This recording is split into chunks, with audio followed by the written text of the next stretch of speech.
Hey, everybody. Hi. Welcome to an unscheduled, holiday-themed episode of... Evie, show them your mouse. Come on. Social distance story time. Woo! Okay, Evie, maybe when we're done reading, maybe you'll feel like saying hi. No pressure. She has a mouse on it with a wand. Does. She has a ballet mouse with a wand. It's very cute. Eve, come over here so they can see it. Oh, watch out with your little feet, buddy. Come on over. Do you want to come over here? They can't see Okay.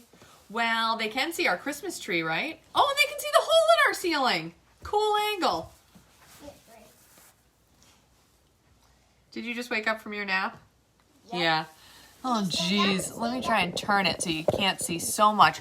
Ceiling hole. Oh, yeah. There's her little mouse. You don't want to sit on my lap? There's no reason to whine. Just tell me you don't want to sit on my lap. And head back to your special chair, okay, buddy? Okay. There's your chair. Who's ready? Who's ready for action? And I've got special Christmas... Library books. Well, I was going to say I have special Christmas jammies on. True. Don't judge me because I'm still wearing my jammies. I even left the house in these. I just put snow pants on top of them. We did the same thing. Yeah, and then you changed into real clothes. But not Mummy. All right. This is a very special book. It's one of my favorites. Okay, yeah, we just got this from the library. Yeah, this one boy is my favorite. Oh, okay, well, we're going to read Stasha's favorite first, and then we'll read Evie's favorite second, okay? And We're going to start with... Stasha's yellow favorite. We're going to start with The Carpenter's Gift, a Christmas tale about the Rockefeller Center tree, and it's by David Rubel, illustrated by Jim LaMarche.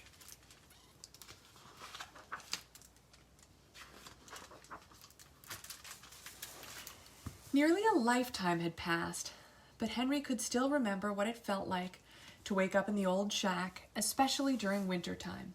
In those days, the Great Depression gripped the country, and like many people, Henry's parents were out of work. They couldn't afford coal for the stove or warm blankets for beds, so young Henry usually woke up with a shiver, but he didn't complain, because it was nobody's fault. Instead, he visited warm places in his mind. One day in 1931, actually the day before Christmas, Henry was reading a book when he heard a loud toot-toot of a car horn. He opened the front door and saw his father behind the wheel of a borrowed truck. "Go for a ride, Sparky?" his father shouted over the rumbling engine. "You bet," Henry shouted back and raced inside to get his coat. Riding in any sort of car was a special treat for Henry, not to be missed. Soon he was sitting beside his father, nose pressed to the window glass.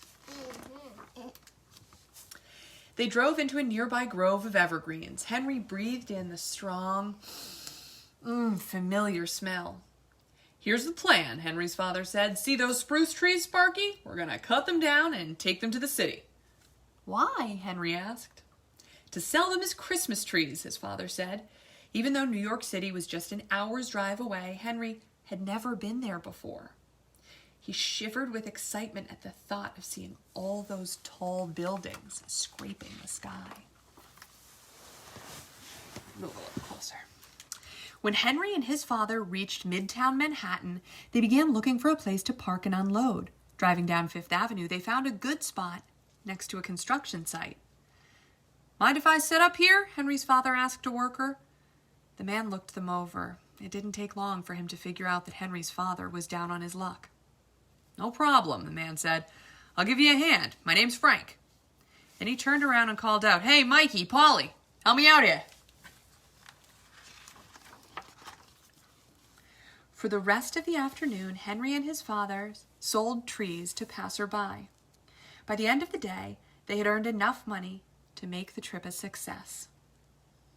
"We should be getting home now," Henry's father said as the sun set behind a tall building. "What about the rest of the trees?" Henry asked. "I thought we'd give them to Frank and the other fellas." Henry nodded in agreement. The best presents are the ones you don't expect, he thought. Because it was Christmas Eve, the workers were having a little party. Frank and the others took the tallest of the trees Henry and his father had given them and decorated it with whatever they could cobble together. Paper garlands, cranberries, threaded into string, and even a few shiny tin cans. Henry added an ornament of his own made of newspaper that he folded into a star. In the background, he could hear his father talking with Frank about grown-up things. The hard times for Henry's family, the shack in which they lived. But Henry didn't want to think about those things. He just wanted to look at the most marvelous Christmas tree he had ever seen. It had been the best day that Henry could remember, and he didn't want it to end. He stood before the decorated tree enchanted. The street lamps had just come on, and the tin cans glittered in their light. If ever there was a magic moment, Henry thought, this is it. He decided to make a special Christmas wish. He wished that one day his family would live in a nice, warm house. After making the wish, Henry opened his eyes. His gaze fell on a pine cone lying on the ground. He picked it up and was turning it over in his hands when he felt his father's grip on his shoulder. "Time to go, Sparky," his father said. Henry stuffed the pine cone in his pocket, said goodnight to the workers, and walked with his father back to the truck. By the time they arrived home, it was well past Henry's bedtime. "You must be exhausted," his mother said, slipping off his boots. "Straight to bed with you." Shrugging off his coat, Henry felt a bulge in his pocket. It was the pine cone. He took it out and looked at it, remembering the joys of the day and the magic of the tree. The next morning, Henry's parents let him sleep late. In fact, it was well past 8 when the toot-toot of several car horns woke him. Again, but kind of different too. Rushing to the window, he saw 3 trucks pulling up outside. All were loaded with lumber and other building supplies. At the wheel of the first truck was Frank, and behind him were other Rockefeller Center workers. What were they doing so far from the city on Christmas morning? Frank got out of the truck. "After you left, we got thinking," he said. "There was all this extra wood lying around, and we had the day off, so we thought we'd drive up and see what we could do to help you with this house of yours." Frank looked the shack over, taking in its patched walls and ill-fitting windows. "I think we'll have to make a fresh start," he said. "Careful, dude." "Stash?" "Yeah, okay, then move, but not like that." Henry's father didn't have words for the way he felt, so he simply took Frank's hand and shook it. The sound of sawing and hammering traveled far enough that Christmas morning for Henry's neighbors to wonder what was going on. A few walked over, saw the new house going up, and spread the word. By mid-afternoon, a dozen more people were pitching in. As the new house took shape, Frank called Henry over. "See those boards?" he said, pointing at the stack of cedar. "We're going to use them to trim the windows, but they've got nails in them, so I need you to pull the nails out." Henry moved to fetch the boards, but Frank called him back. Digging into his toolbox, he handed Henry an old claw hammer. "You'll be needing this," Frank said. By nightfall, the frame of the new house was nearly done. By week's end, it had a roof. Soon enough, it was ready for Henry and his family to move in. In the spring, Henry's parents celebrated with a potluck dinner. They invited everyone who had helped build the house. Henry was glad to see Frank again. He was ready to return the claw hammer, but Frank wouldn't take it. "You keep it, son," he said. "It may come in handy someday." After dinner, Henry sat happily in his very own room. He thought about his Christmas wish, couldn't believe it had actually come true. He knew he should do something special to express how thankful he was, and he thought long and hard about what that might be. Finally, he decided to plant the pine cone. Maybe he could be Jack from the Beanstalk story, and the pine cone could be his magic bean. Henry planted the pine cone beside the new house. In time, a seedling emerged. Henry watered and weeded it. As time passed, both he and the tree grew tall and strong. Henry especially liked to hammer away in its shade, and he became quite a good carpenter, building many projects with his skilled hands. As Henry grew up, however, he became busy with other things. He got married, moved away, and had a family. Most summers, though, he returned to visit his parents. On lazy days, he sat beneath the tree with his son, teaching him how to build things with an old claw hammer. As he got older, Henry sometimes wondered where the time went. One day, he was a young boy waking up with a shiver. The next, he was an old man living alone. Not needing a big place anymore, he decided to move back into the house where he had grown up. To keep himself busy, Henry began working on the house, which was showing its age. He especially liked using the old claw hammer. Its polished handle, smooth and dark from wear, felt comfortable in his hand. One day, as Henry worked on the front porch, a man drove up to see him. The man told Henry that he worked for Rockefeller Center and it was his job to pick out the new Christmas tree each year. "I just love your spruce," the man said. "When I saw it from my helicopter yesterday, I knew that it had to be this year's tree." Henry wasn't sure what to do. He knew that being asked was an honor, but he and the tree had been together a long time, and he was reluctant to let it go. "I know that I'm asking a lot," the man said, "but if you agree, I can promise you that your tree will bring joy to millions of people." Henry thought some more. "And when the holiday season is over," the man continued, "we will mill the tree and use the lumber to help a family in need build a new house." A family in need? Suddenly, Henry felt a shiver, and the calendar in his mind flipped back to 1931, driving to New York City with his father, meeting Frank and the other workers, building the house, planting the tree. He knew what he had to do. "I've been given so much," Henry said. "I want to give something back. The tree is yours." Just before Thanksgiving, Henry received an invitation to the tree lighting.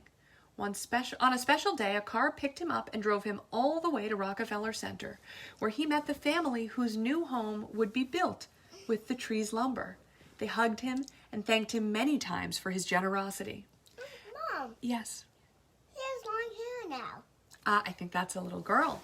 I don't think that's Henry anymore. Oh. Afterward, Henry stood off to the side and watched the family's young daughter. "It's so beautiful," the girl said softly as she stared up at the enormous tree. Then something caught the child's eye. A pine cone had fallen to the ground. Picking it up, she turned it over and over in her hands before stuffing it into her pocket. If ever there was a magic moment, Henry thought, this is it. Henry walked over to the girl and they stood together, gazing at the glittering tree. Then Henry reached into his coat pocket and pulled out the old claw hammer. "Here you go, Sparky," Henry said. "You'll be needing this." Is that cool? Now. All right, let me fix this. Okay. Okay. The drummer boy. Okay, Yep. the drummer boy. The drummer boy, that's what I was thinking. This is what you were thinking about? This is the Evie choice? All right, let me move. Oh, it's stressing me out that everyone can see the big hole in the ceiling. Where do we get that hole in the ceiling? It started with a leak. A leak. It was a little plumbing emergency. And then one day when I came home from school, you couldn't even see that part of the wall. Right. And then we had it torn down, and so now it looks like that. It does. And that's the end of the story. Okay, goodbye. Okay, bye. Well, there was also the part where you and Evie said, "Mom, Dad, it's raining in the living room." Leaking in the living room. Not a good scene. In a wintry little town not far from here. Oh, I forgot to say what the name of it was. Right, so we said it's called The Drummer Boy, and it's by Loren Long. In a wintry little town not far from here, a package was left on the doorstep of no particular home with a note that read, "Open now and enjoy the Christmas spirit early." That is what the child did. He opened the package and found a little drummer boy standing there playing his drum. "Just what I wanted," said the child, and the drummer boy's heart felt warm. The child loved the drummer boy and played with him all the time, and as often as he could, when it was quiet and still, the little drummer boy played his drum for the child. Boom, pat, pat, boom, oh, boom, pum, pum, boom, pum, boom, pum, pum, boom, bum, boom, pat, pat, boom, pat, boom, pat, pat, boom, tap. One morning, the drummer boy was left standing on the nightstand, and the dog's tail brushed him off. Down he tumbled right into a trash can. It was not a good place for a drummer boy. He didn't know up from down. Then the mother emptied him into an even bigger trash can and put it outside on the curb. Before he knew it, two strong men emptied him into a big, loud truck, and away it went. The truck was cramped and bounced him around, but the drummer boy did not say a word. He just squeezed his sticks tighter and held his drum close. And a good thing, because with a roar, the truck emptied itself into the city dump. The little drummer boy found himself standing on a mountain of trash. A grumpy old rat, foraging for scraps, looked right at him and snarled. Despite the rude greeting in that cold place, he gripped his sticks tightly and started to play his drum. Boom pum pum, boom pum, boom pum pum, boom bum, boom pat pat, boom pat, boom pat pat, boom tap. The rat's snarl softened and he slipped quietly away. But the little drummer boy was only there for a song, it seemed, when an owl swooped down, snatched him up, and flew with him out into the countryside to the top of an old tree and a waiting owl nest. There, hungry, screeching owls stretched their beaks at him. So the drummer boy started to play his drum. Boom pum pum, boom pum, boom pum pum, boom bum, boom pat pat, boom pat, boom pat pat, boom tap. The owls grew quiet and drifted off to sleep. But before the drummer boy knew it, the mother owl returned and plucked him up and flew him to the city, leaving him there on the peak of a bell tower. Night fell, and the drummer boy was scared and alone. But as he looked out over the snowy city, it seemed to him that it was lonely too. And so he stood tall and played his drum. Boom pum pum, boom pum, boom pum pum, boom bum, boom pat pat, boom pat, boom pat pat, boom tap. The city listened and was more at peace. The next morning, a big wind blew in, and the drummer boy was blown off the bell tower. He gripped his sticks tight and held his drum close as he fell down, down, down. He landed in a snowy thorn bush. A thorn stabbed him. He couldn't move, and as he lay there, he watched day turn into night again. Ignoring the sharp, all he could see was the sky, which slowly filled with stars. Ignoring the sharp thorn, he played his drum for them. Boom pum pum, boom pum, boom pum pum, boom bum, boom pat pat, boom pat, boom pat pat, boom tap. The stars twinkled to the beat of his drum. Did he fall asleep? For suddenly a barking dog with large teeth was chomping at his neck. The dog tugged to free him from the prickly thorn bush and carried him off. After roaming the city, he finally dropped the drummer boy at the foot of a big snowman. He was left alone again in the cold night. As a blustery wind whipped by, the drummer boy looked up into the frozen snowman's charcoal eyes, and he played his drum for him. Boom pum pum, boom pum, boom pum pum, boom bum, boom pat pat, boom pat, boom pat pat, boom tap. It gave the snowman a cozy chill. That night, a raccoon carried the little drummer boy off to a place where there were statues and stones standing across a field covered by snow. Do you know what kind of field it is? A graveyard. A graveyard, a cemetery. The drummer boy didn't know where he was. He thought about the child and the warm home that he knew. He thought about the garbage dump and the rat and the owls and the city and the stars and the snowman with the charcoal eyes. The little drummer boy felt lost. The statues and stones surrounded him, almost as if they were waiting. So with a heavy heart, he played his drum for them. Boom pum pum, boom pum, boom pum pum, boom bum, boom pat pat, boom pat, boom pat pat, boom tap. And the snow fell. In the morning, he was awakened by a familiar voice. "Merry Christmas, Grandpa." The child did not see the drummer boy at all, for he was almost covered with newly fallen snow. But as the boy placed the flowers at his grandpa's grave, he saw something sticking up from the snow nearby. Mama, Papa, look, the child said with amazement. My little drummer boy out here in the snow. And he took the drummer boy home. After Christmas dinner, when the candles were lit, all of the family gathered to sing songs. The child sat quietly with the drummer boy in the glow of the moment, and he was suddenly filled with the Christmas spirit. He rose and carried the little drummer boy over to the mantel where the stable stood and placed him gently at the feet of the baby. The drummer boy looked at the baby before him. He took a deep breath, and he began to play his drum as never before. Boom pum pum, boom pum, boom pum pum, boom bum, boom pat pat, boom pat, boom pat pat, boom tat. And the little drummer boy's heart felt warm. No, we're gonna stick with books from the library for now.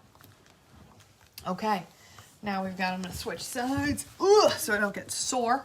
Okay, now we've got the Christmas Baby. Now this one style you just may want to move over a little bit, okay?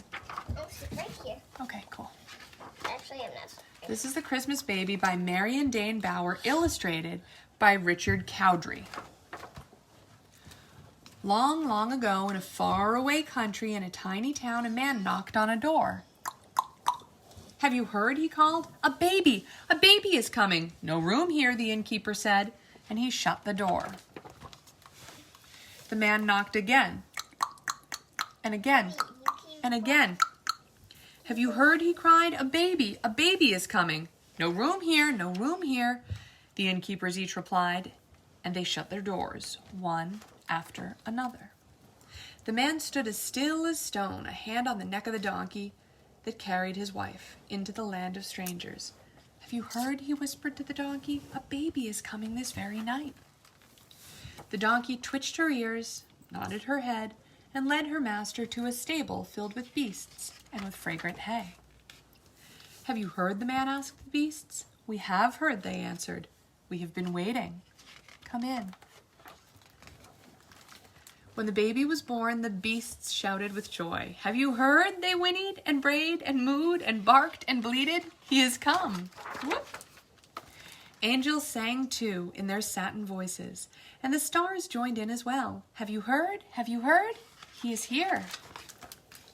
Shepherds heard. They left their flocks in the fields and searched out the stable so they could admire the baby. Watch your foot, buddy. Kings heard. They left their kingdoms and journeyed far and far to bring gifts for the baby. Mary and Joseph received them all, beasts and shepherds, angels and kings. Evie, can you just lean this way? Give thanks with us, they said to each one. God has given us a baby. And the baby, the dear baby, lay in his bed of fragrant hay and smiled at the world with God's own smile.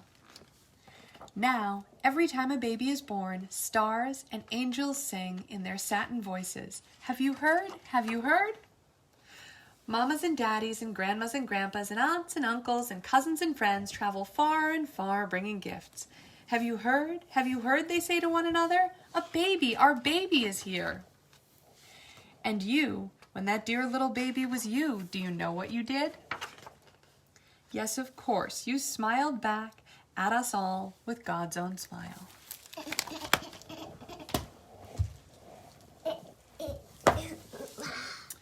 This is The Nutcracker Doll, written and illustrated by Mary Newell DePalma. And The Nutcracker is a story, the regular Nutcracker, which we may read tomorrow. We may be back again tomorrow. And that is a book that we read like 6,000 times last year because Eve was obsessed with it and could recite it.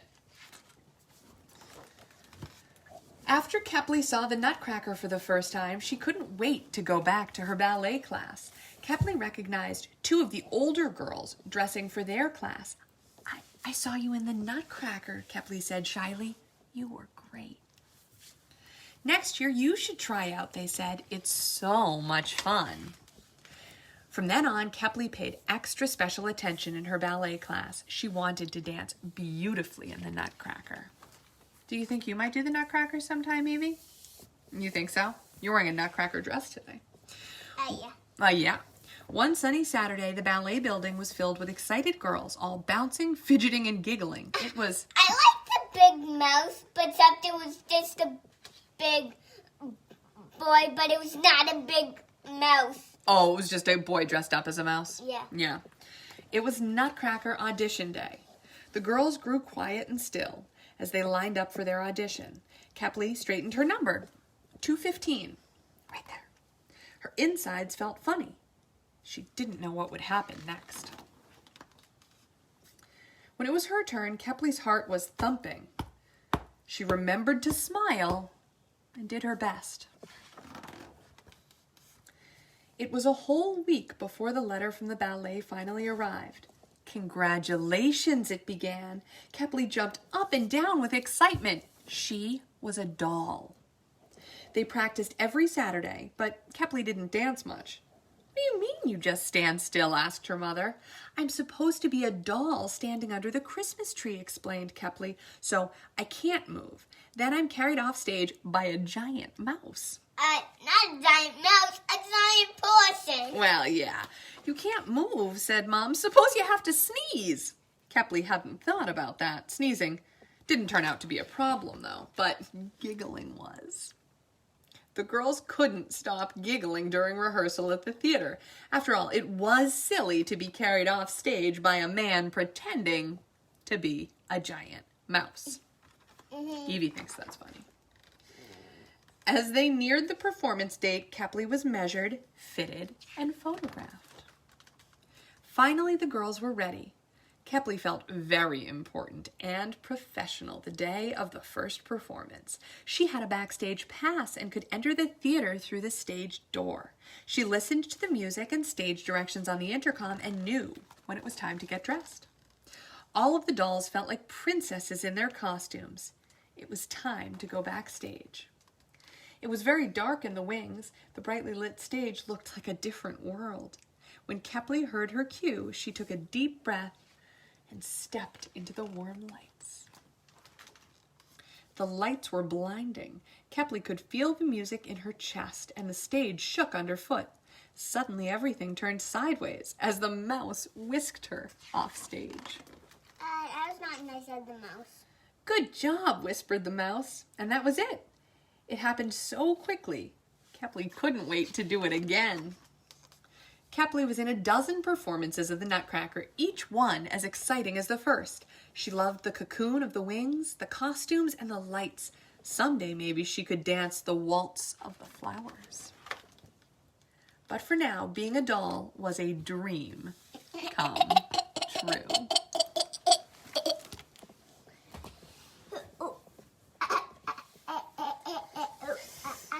This one is Listen to the Silent Night by Dandi, Daley, Mackall, paintings by Steve Johnson and Lou Fancher.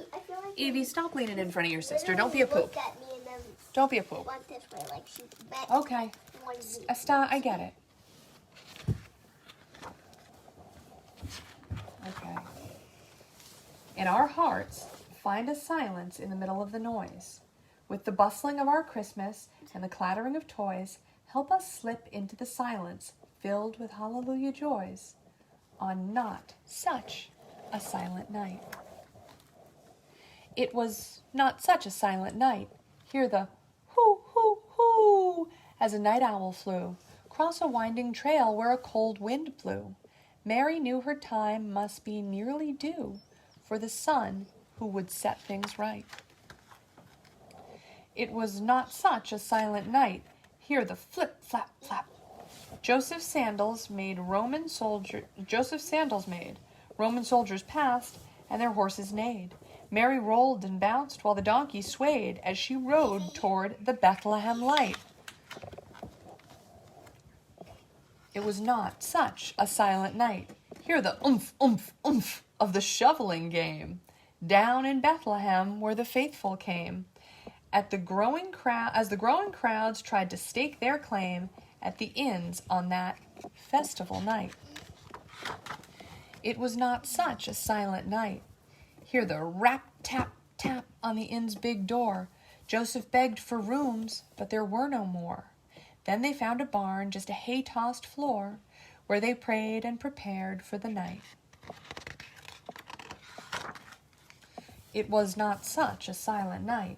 Hear the moo, moo, moo of a cow or two, and the rooster crowed cock-a-doodle-doo. Mary settled in by this noisy crew, keeping watch for the dawning of light. It was not such a silent night.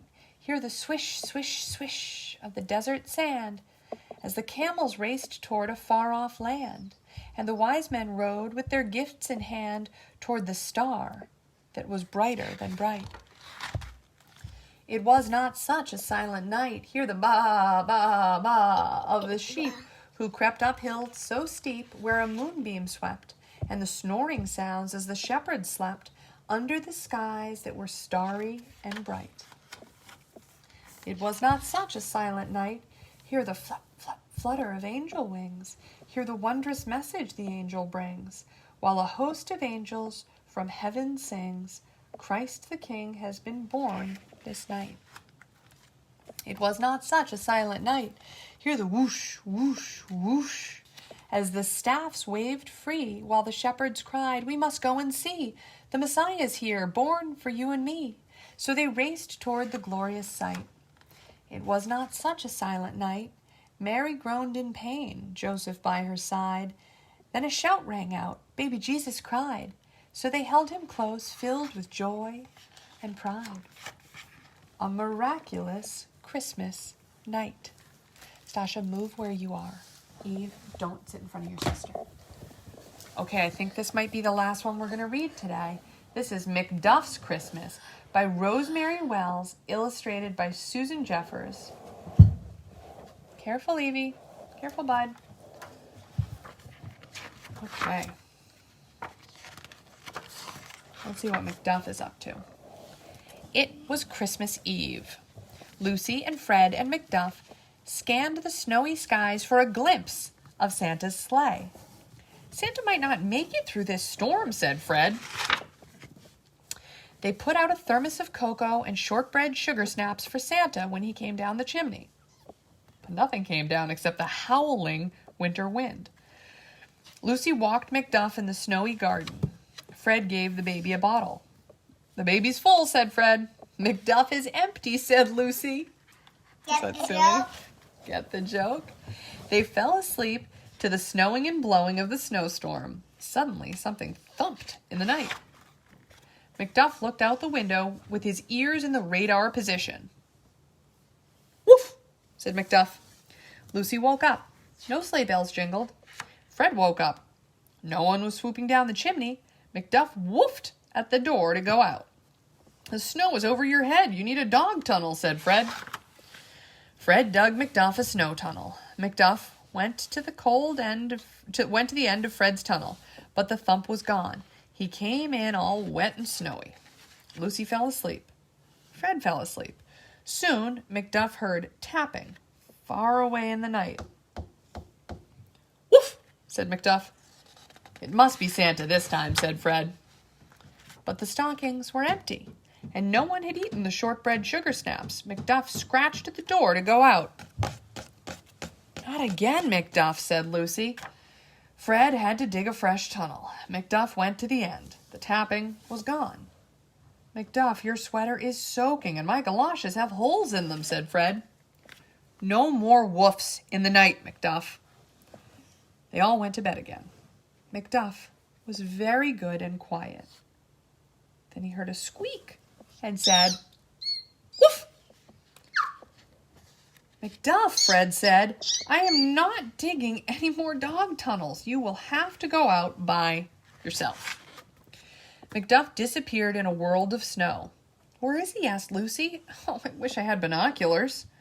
Fred put on his wet galoshes with the holes and followed Macduff's tunnel straight to the garage.